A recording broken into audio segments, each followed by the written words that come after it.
Alright, what's up you guys?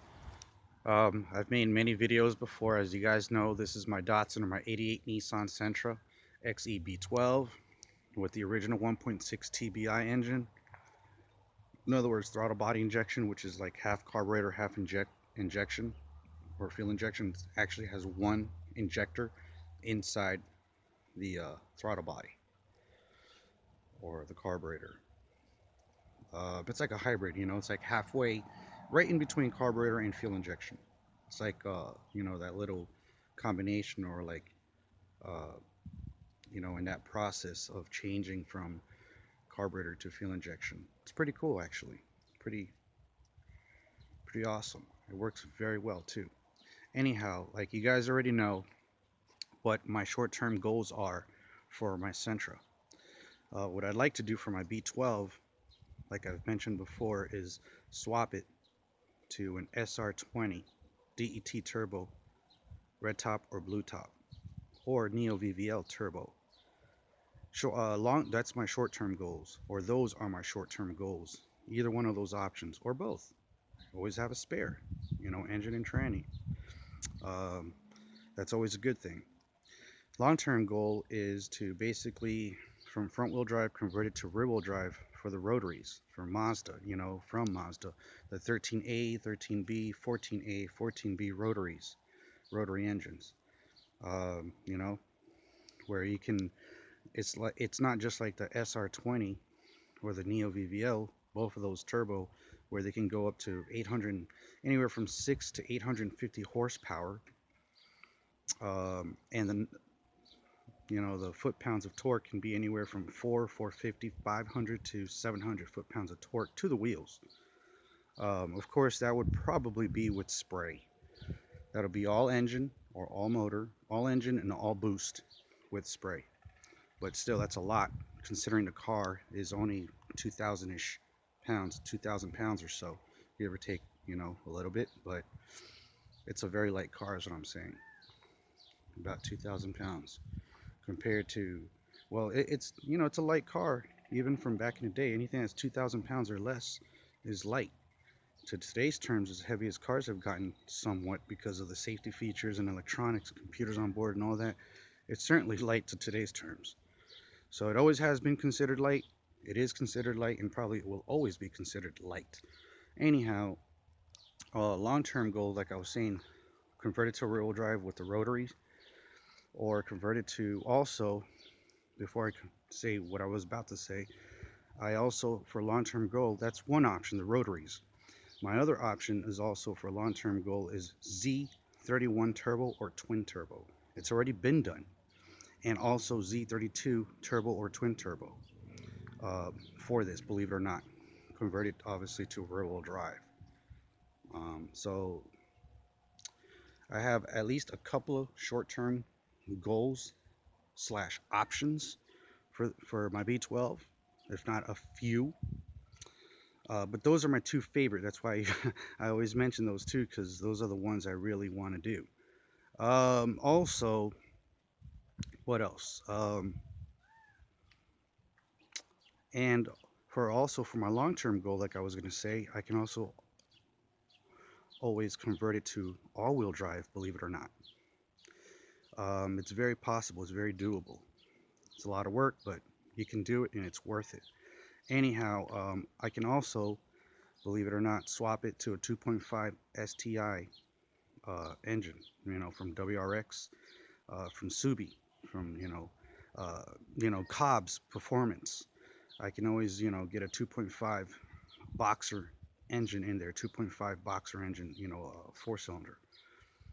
Um, so I can always do that as well. So I have at least a couple, if not a few, short-term goals or options rather, but two of them, a couple is the ones that I'm interested in, and I have at least a few to several long-term options and goals.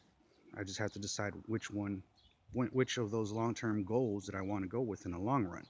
And with those power plants, like I was saying, with the rotary, the Z31, Z32, with the 2.5 Subi boxer engine, Uh, well, I mean, I can go well over 1,000 horsepower. Well, at least with the rotary and the Z31 and Z32, I can go well over 1,000 horsepower.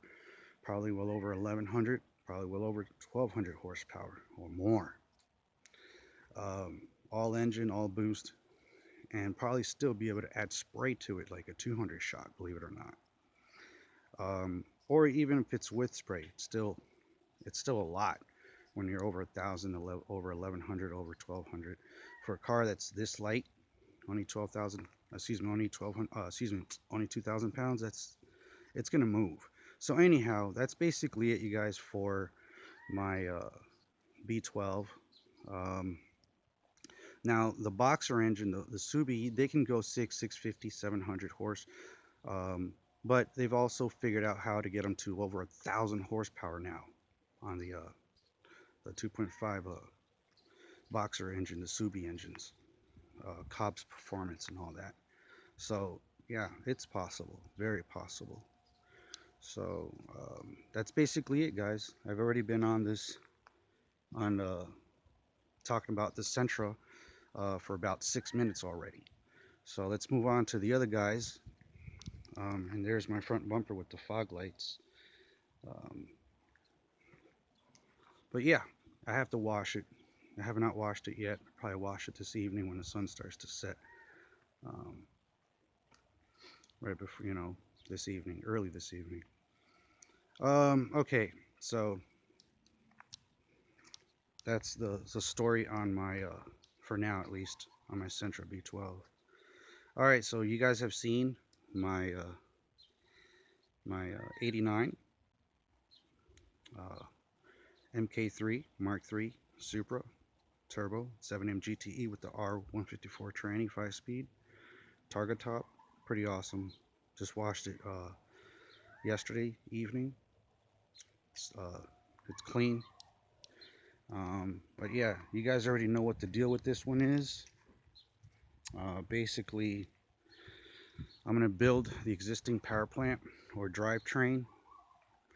Um, it's going to be at least 1,300 horsepower to the wheel when I'm done with it. That's all engine, all motor, all engine and all boost.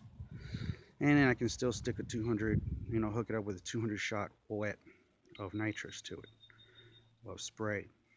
So that'll be 1,500 horsepower to the wheels. And the torque is before the spray, it's going to be about, well, over 1,100 foot-pounds of torque to the wheels. So with the spray, it'll be 1,300 foot-pounds of torque to the wheels. And if you're doing 13 to 1,500 horsepower to the wheel, that means to the crank you're doing about 16 to 1,800 horsepower to the crank. And if your torque is from 11 to 1,300 horsepower to the wheel, that means um, your torque is going to be 13, 1,400 to as much as 15, 1,600 foot-pounds of torque to the crank. So the 7M GTE is extremely capable with the R154, extremely capable. It's what a lot of people may not have known or have realized, but now a lot of people are realizing how capable they are, because now, like I've said, they've pushed them as much as 1,000 to 1,300 horsepower to the wheels with the existing original 7M GTE, which I just popped the hood the other day and showed you. But yeah, these are all project cars. They're all project cars, you know. But it's worth it. It's fun. To me, it's worth it because I'm gonna end up keeping them, for life. I'm gonna end up enjoying them.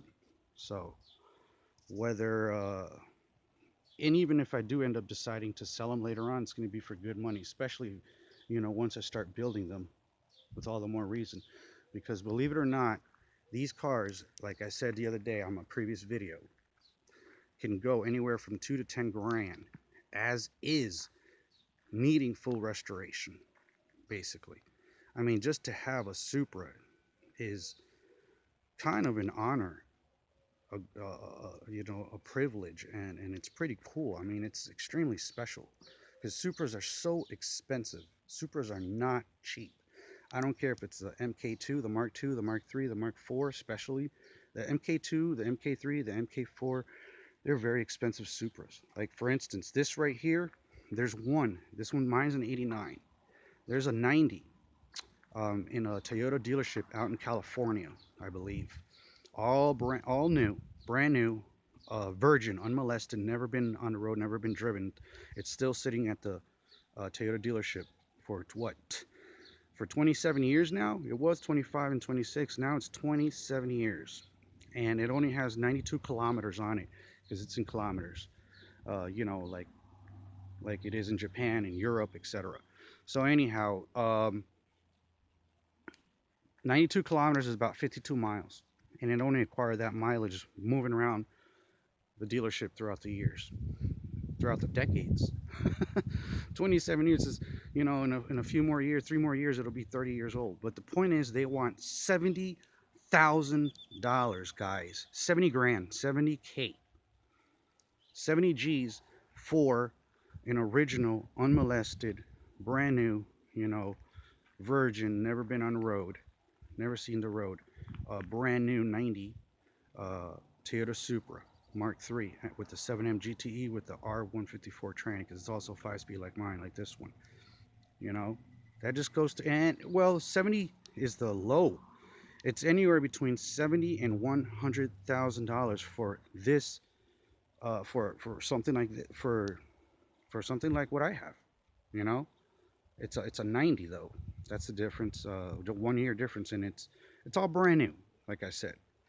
So the point is 70 to $100,000 for a MK3 Mark III Toyota Supra. What does that tell you? They're not cheap. That's the world record right now. 70 to $100,000 for a Mark III Supra. Obviously, the Mark IV Supra is not just 100,000; it's 150,000, and then it went up to 300,000. Now, believe it or not, it's between 500 and $550,000 world record for a Mark IV Supra, well over $500,000. Besides Paul Walker's Mark IV Supra that cost well over $1 million because it's a Supra, because of what it is, and because it's Paul Walker's old Supra. You know what I mean? So there you go. Um, Supras are expensive, man. I'm telling you, they're not cheap. So, you know, I could probably ask $2,500 for this best offer as is, not running, needing full restoration. Being, you know, a project car, as you say, you know, being restored, in the process of being restored. So, but I don't want to sell them. I'm just going to keep them.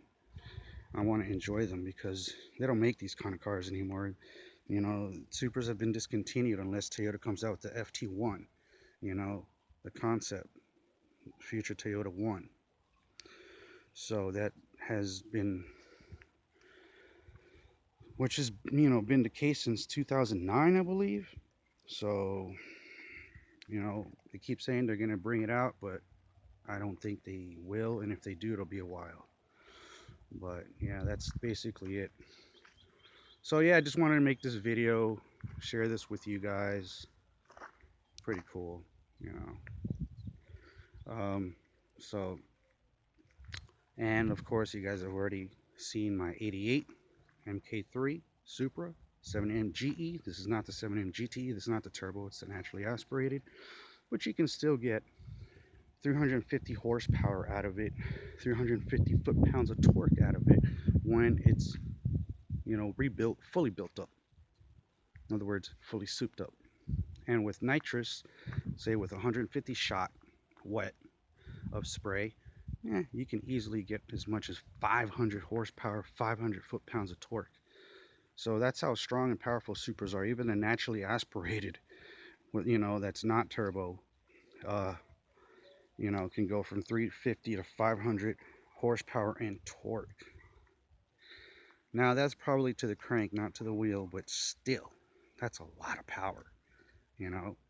To the wheel, let's say you get about, if you're at 500, To the wheel, you can get anywhere from 350 to 400 to the wheel. You know, at least, if not 400, but at least 350 to 400 to the wheel, if not 400, or well, maybe a little bit more. But let's say 350 to 400. Let's say 400. That's still a lot out of 500 to the crank. You know, to get that much to the wheel. Um, but the point is, they're extremely capable cars. The capacity on these cars is just tremendous. It's phenomenal. It's just outstanding. It's like you're in awe. You're like, whoa. You know, there's so much potential to these, to all Supras, even the Mark One, the MK1, the late 70s up to I believe 80. I think it's from 76 or 77. Definitely from 78 to about 80. There's a couple or a few years, 2 to 4 years, I believe, maybe a little more, um, of the Mark One Supra, because I remember seeing them as well when I was a little kid, and they're pretty cool. And I've seen them built up not too long ago with the 2JZ and the R154. You know, on the nostalgic vintage classic MK1 Supra. But yeah, so you guys already seen uh, my 88 Supra as well. So, and you guys have also seen my 87 uh, MK3 Mark III Supra. This one's also with the 7M GTE. And the only difference is this one's automatic, not a 5-speed. So basically, my Sentra B12, which is over there, the 88 Sentra B12 is a 5-speed. The 88 Supra is a 5-speed. The 89 Supra is a 5-speed. Those three cars of mine are 5-speed. However, my 87 Supra is an automatic, and my 93 Probe GT is an automatic. But they're perfect because this one is like meant for eighth and quarter mile racing. It's meant for the straight line, for, you know, A to B, because being automatic, believe it or not, is actually a little bit better usually for eighth and quarter mile racing, for drag racing. You know, in this case, I call it JDM eighth and quarter mile racing because it's a JDM car, and it's going to be a JDM eighth and quarter mile racer. And now it'll race other JDMs, it'll race American Muscle, it'll race European, it'll race Korean, it'll race everything and anything. That's what I'm going to set it up for, you know, for that kind of setup. That's what I'd like to do. Set it up for eighth and quarter mile strictly for the street and the track. But it'll be street legal. You could drive it every day if you choose to. Everyday driver, no problem. But yeah, it'll be a basically street legal race car. And like I said, it's straight body. I have not washed this one either. I washed 3 out of my 5 cars, the Sentra and this white Supra, the only two I have not cleaned up, well, washed on the outside yet. Well, I've washed them a few or several times, but I got to do it again. Got dusty and dirty, so I'll probably do that this evening after I do the Sentra. But anyhow, like you guys already know, this is a 7M GTE. So yes, it needs a lot of work. It's a project car. It's a major project car, like a super project car, but it's worth it. Like I said before, excuse me. To me, it's worth it. I'm not going to part it out. I'm not going to dismember it. You know, if anything, I'm going to build it. So yeah, it's going to be pretty cool. So that's what I'm going to do, guys. You guys already know what the deal with this one is. On all my Supras, like I've said before, I'm going to build them up with their original power plant just to prove what they can do. This one, the 7M GTE, is the same thing as the 89. You know, you already know, 1300 to the wheel, 1300 horsepower to the wheel when it's fully built, fully souped up with Egan turbo. 1100 foot-pounds of torque to the wheel. With the spray, it goes up to 1500 horsepower to the wheel, 1300 foot-pounds of torque to the wheel. To the crank, the 13 to the wheel horse is 1600 to the crank horse. The torque 1100 to the wheel is 1300 foot-pounds of torque to the crank. With the spray, when it goes up to 1500, well, obviously the 1500 with the spray, it goes up to 1500 horsepower to the wheel, which is excuse me, 1800 horsepower to the crank, and the torque from 11 goes to 1300 foot-pounds of torque to the wheel, which is like I was saying before, not just 13, 14, but at least 15, if not 1600 foot-pounds to the crank. It's a lot, believe it or not. It's already been done. Those are the numbers. That's what they've uh, discovered, you know, when they've dynoed it as well. So those are real accurate numbers, you guys. So you already know what's up with all my Supras and my Sentra. And my Probe GT, my 93 Probe GT basically is going to be just one goal. There's no short or long term on this one. This one's different. This one's going to be my everyday driver, you know. And it's very comfortable, smooth, within reason, because now it's got a racing tranny in it, so it shifts hard and it launches you forward. It's set up for racing as well, but it's still for any kind of racing, straight line, circuit track, road racing, or like I said, straight line, eighth and quarter mile, whatever, for top end as well. Um, but yeah, so it's got the KLDE, which I'm going to convert to KLZE Turbo J Spec, basically. And it's going to be at least 650, 750, 800 horsepower to the front wheels, being front wheel drive, you know. And that's basically it, guys. It's awesome. This one's not too far off from being done, actually, even though it seems like it's not. But believe me, under the hood, there's not too much more to do. Cosmetics is basically it, and that's not even that much of a thing, of an issue, because I already got everything, straight body, just do a little bit of body work to it. I already got a new fiberglass hood for it, which later on I upgrade to a carbon fiber hood. I already got a nice, tasteful, proper, done right body kit for it. I got aluminum and a carbon fiber wing for it. Uh, I'm gonna get carbon fiber mirrors for it. Um, so it already has new struts, new short spring suspensions, already new. I mean, everything's been done on this car except got to redo the engine, a new cooling system for the engine, new braking system, and that's it when it comes to mechanical and electrical. The interior's I have everything to make the interior all VIP, really nice. But it's going to have a full roll cage in there too. So it's going to be cool. I'm going to get new rims and tires for it. I mean, I've spent probably, out of all my cars, besides the Sentra, this one's the one I've spent the most money on and put the most amount of work on, because this one I started building before I got my Supras. So it's got full intake, full exhaust, ram air intake, headers, white pipe, straight pipe, high flow racing cat that is street legal, passes California emissions. So that means it passes federal in the entire U.S., the rest of the U.S.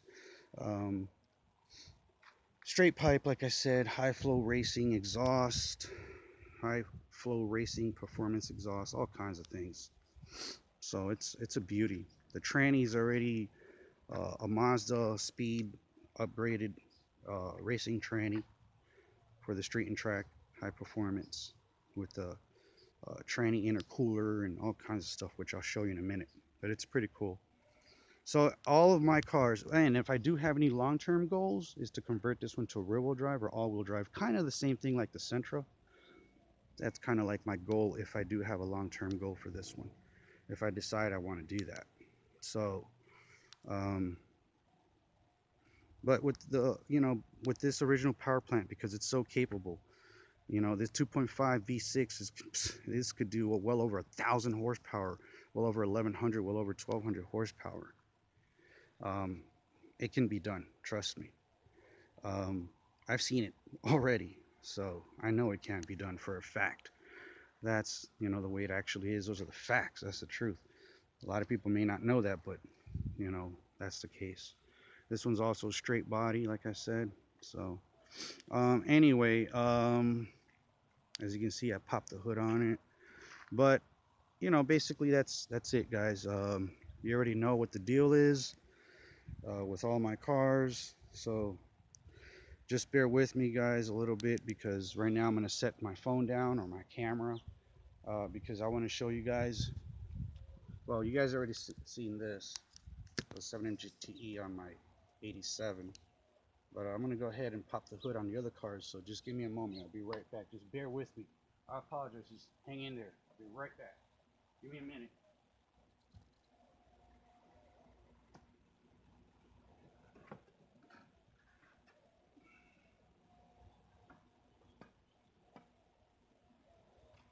Just enjoy the view of the white 87 Supra.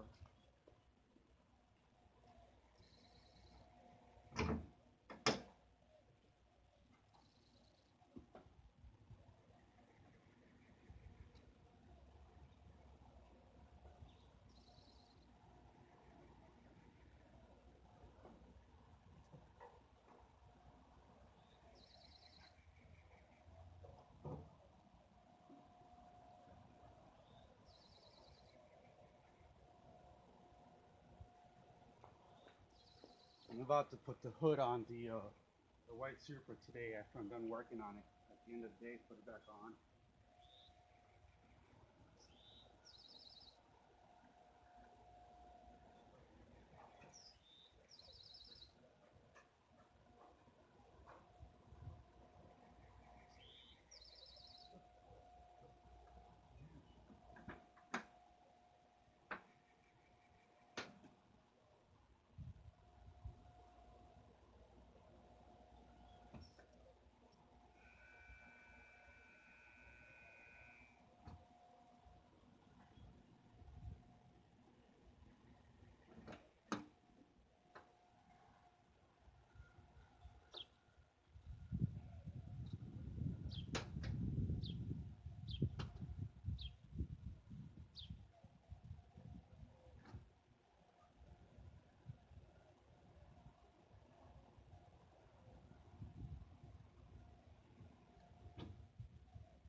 Just bear with me, guys. I'm almost done. Give me a minute. I'll be right back.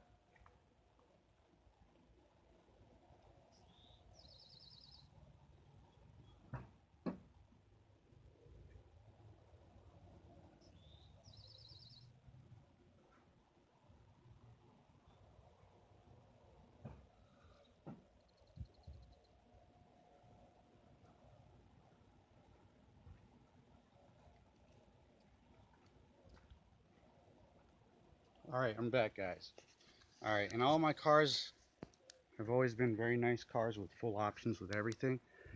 Um, like my Probe GT has a power sunroof. My 89 Supra has a target top. my 87 Maxima Special Edition SE that I had before. Had also a power sunroof slash power moonroof. I've always been nicely equipped cars with leather interior and all that stuff. A lot of them, not all of them, but a lot of them. Okay, so this is going to be another long video, guys. Probably spend another 5 minutes making this video and call it a day, and then upload it so you guys can check it out. But okay, so this is my KL engine with Ford heads on it, but it's basically a Mazda MX-6. Um, so that's what the probes are, especially the GTs. All probes, first and second generation. I don't care if it's the inline 4 or the V6. They're all basically Mazdas, Mazda MX-6s, especially the probe GTs. But this is it, guys. I cleaned it up a little bit. Still needs a lot more cleaning. All my cars I've cleaned up in and out under the hood, but they still need a lot more work, a lot more cleaning. Plus, sitting in my yard back here at the back of my house, in my backyard, the grass is obviously somewhat dead, so all this dirt, when the wind blows, it just blows it onto the cars and eventually ends up under the hood a little bit. So they get all dusty and dirty. And then spiders like to come around and make their little cobwebs and stuff. So I always try to keep them clean and clean all that stuff out. But that's it, guys.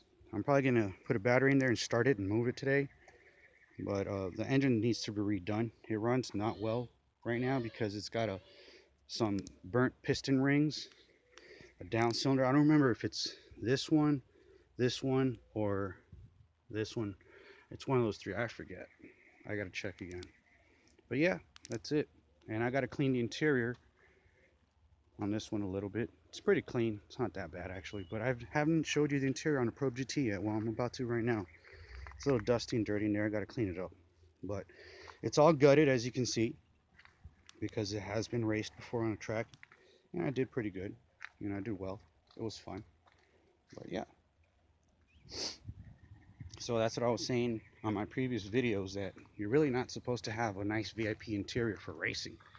You know, for other stuff, yeah, but not for racing.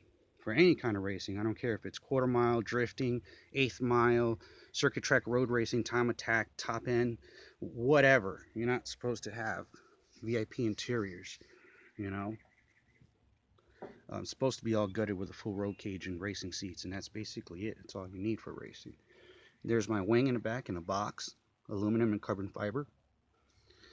But yep, I got to clean it up a little bit, but that's it, you know.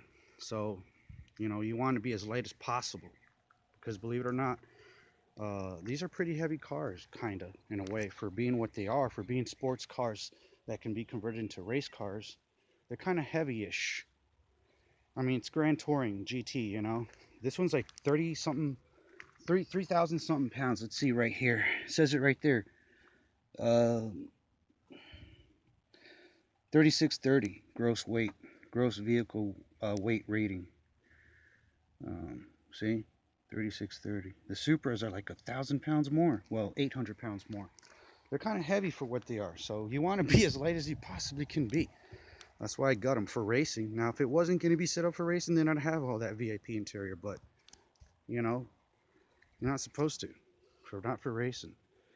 And this one, I got to still clean up the interior. I'll show you guys that on another video.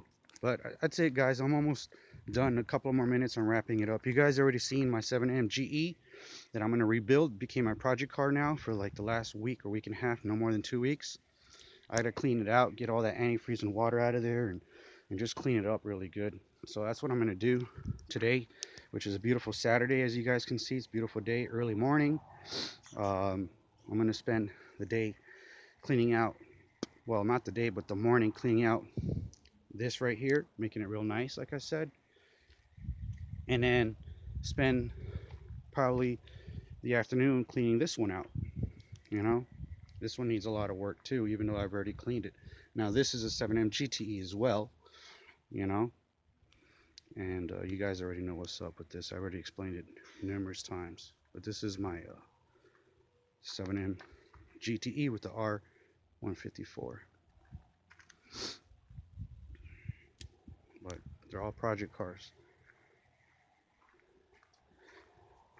And this is my Sentra B12 with the original 1.6 TBI, like I said.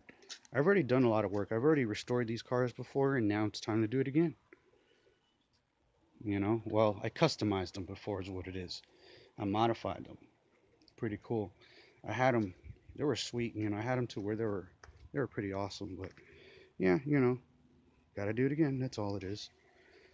You know, yeah, I'm just gonna end up keeping them, like I said. So I'm gonna enjoy them. To me, it's really worth it to build them. You know, I know it's gonna cost me 10, 11, 20, 10, 11, 12 grand each car the way I want to do. And that's on the low because I can spend as much as 50 grand per car. And it's, but still, it's very worth it to me because I'm gonna end up keeping them for life. They're my toys. I enjoy them. It's my passion. It's what makes me happy. It's my happy place. My cars, you know, so to speak. One of my happy places. So to me, for me, it's extremely worth it. So it's all good, you know. It really is. And you guys already seen I gutted the interior on my blue Supra. You guys already know that. If you guys check out my previous videos, you'll understand. And I'm still going to remove all that carpeting eventually. But for now, I like it. I'm going to leave it there. But yeah, you know. So, and I got the seats. They just need to be reupholstered. The leather needs to be reupholstered, which is way down there. You see the seats? Driver and passenger side. But I want to get new seats for all my cars. Either Veal, Recaro, Sparco, or Momo. Something like that. You know? That's just the way I like to do it when it comes to racing. So, alright guys, that's it. Um, yeah, that's a wrap, guys. I guess that's it for now. Um, and if I have anything else that I want to share with you guys, there's my hood for the white 87 Supra, which I'm going to put back on in a minute. Finish working on all the engines a little bit, especially these two and my Sentra. Those three mainly. More cleanings due under the hood. And then I'm just going to, you know, keep working on them throughout the weekend and all of next week when I'm, you know, when I'm off from my business, from my detailing business. So, all right, you guys, that's it. That's a wrap. And I'll catch you guys on the next video. All right. You guys have a good one. And like I said, I'll see you guys later. Late.